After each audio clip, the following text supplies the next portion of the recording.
आज जागतिक महिला दिनाचं औचित्य साधून महिला पतंजली योग समिती पश्चिम महाराष्ट्र यांच्या वतीनं गांधी मैदानात महिला महासंमेलन आणि कुंकुमार्चन सोहळ्याचं आयोजन करण्यात आलं होतं।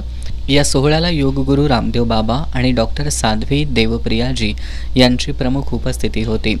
समितीच्या राज्य प्रभारी सुधाताई आळीमोरे यांनी कार्यक्रमाची माहिती दिली।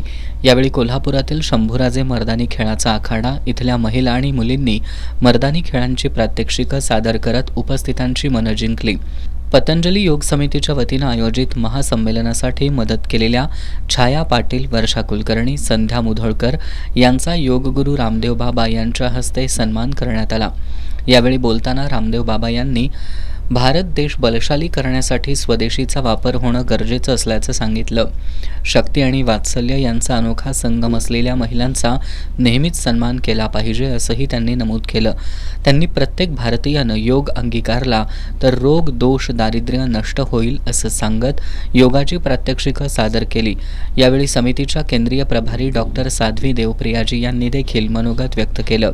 त्यांनी आजच्या धकाधकीच्या जीवनात आपल्याला निरोगी आयुष्य जगायचं असेल तर योगाशिवाय पर्याय नाही असं सांगितलं। यावेळी पतंजली भारतीय शिक्षा बोर्डचे चेअरमन MP सिंग यांनी देखील मनोगत व्यक्त केलं।